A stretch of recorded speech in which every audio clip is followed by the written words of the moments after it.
Bonjour, aujourd'hui je vais vous montrer comment faire ce que j'appellerais des super allumettes étanches. Bon, déjà il faut passer en mode super allumette, pas tous les étanches. Donc le but du jeu c'est d'avoir des allumettes qui s'allument en fait sans le grattoir. Pour ça vous prenez un grattoir, bon, je me suis déjà amusé avec donc ça va être un peu chaud. Voilà, vous grattez comme ça. Vous pouvez aller assez profond.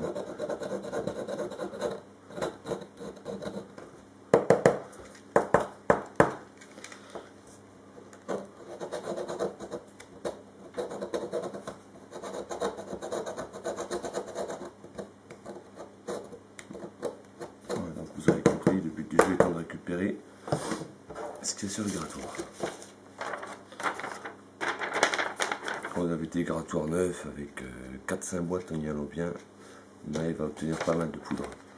Cette poudre là vous la mettez dans un petit récipient genre ça, qu'un truc à bougie par exemple, ou n'importe quoi d'autre, on est d'accord. Le plus petit possible sera mieux, ça à la limite c'est pas idéal. Vous versez votre poudre à l'intérieur. Vous ajoutez un tout petit peu d'eau, mais vraiment pas des masses. Bon, bien sûr, si vous avez une tonne de poudre, ce sera plus facile. De façon à avoir une pâte un peu homogène, genre pâte de dentifrice à peut-être à peine moins épais, surtout pas trop liquide. Prenez vos allumettes normales. Vous les trempez dans votre petite pâte juste extrémité. Vous les posez à sécher gentiment. Et une fois fait,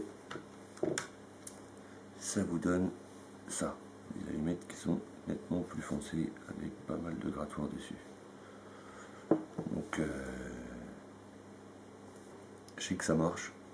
J'ai déjà testé gentiment ma première fabrication, j'en avais fait 3-4, c'était trop liquide, ça marchait pas. Je me suis vite rendu compte que ça suffirait pas, donc j'ai gratté, j'ai rajouté un peu de poudre dans le mélange.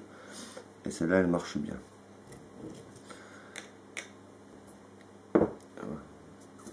Normalement. Voilà. Donc là c'est quand même sympa.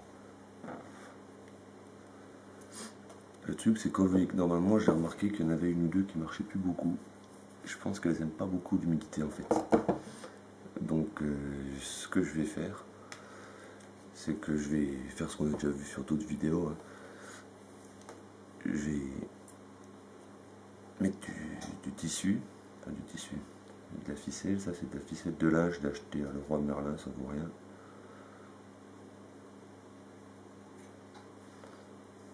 Et je vais tremper dans de la cire, tout simplement.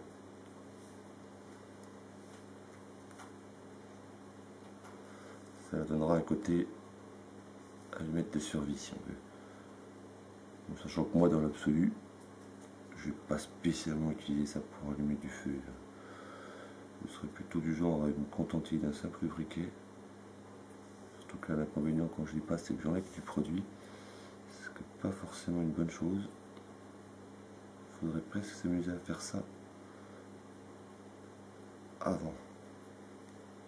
Ah! J'ai fait ça l'autre fois avec la ficelle à rôti. C'était beaucoup plus simple pour passer mon petit bout de tissu dans ma boucle. Mais par contre elle était un peu genre synthétique. Ça n'allait pas bien. Ensuite pour faire la flamme.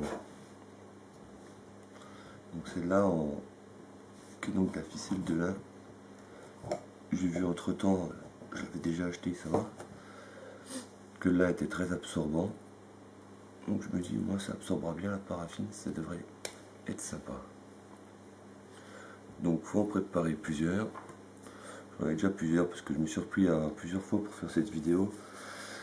J'avais pas remarqué que mon appareil était réglé en mode économique. Genre c'est sympa, mais au bout de 3 minutes de vidéo, il se mettait en pause et quand je l'allumais, il me mettait vidéo annulée. Super. Donc là j'en ai quelques-unes. Pendant que j'y suis à faire la vidéo, je vais déjà préparer tout ça gentiment. Et on passera à l'étape cire. Bon après je ne vais même pas vous faire l'étape cire finalement parce qu'on est quand même pas dégueulasse. On va être capable de tremper et mettre dans de la cire.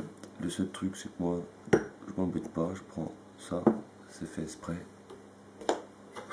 J'ai pris juste une vieille fourchette de base, là, les trucs tout mous, qui coûtent 3 centimes, ou je sais même pas. Je mets ça au-dessus, je fais chauffer, ça fond. Une fois que c'est fondu, je trempe dedans.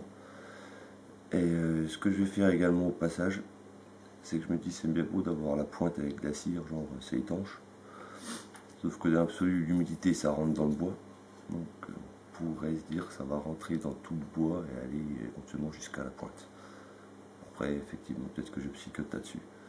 Donc ce que je ferai, c'est que je tremperai juste mon doigt dans la cire et sans en faire une couche épaisse, j'endurerai l'intégralité de l'allumette. Ça devrait le faire.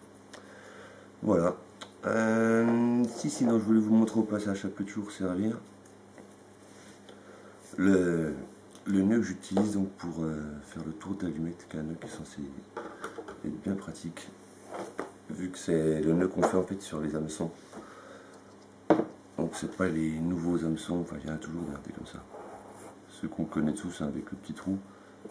On va dire c'est l'ancien modèle où il n'y avait pas le trou, qu'il y avait juste un plat là. Il fallait venir ici faire son nœud. Donc c'est un nœud qui est plutôt facile, on va même dire très facile. Après ça doit se compliquer avec du petit fil de pêche tout fin, là je dis pas. Admettons ça c'est la bobine, on garde notre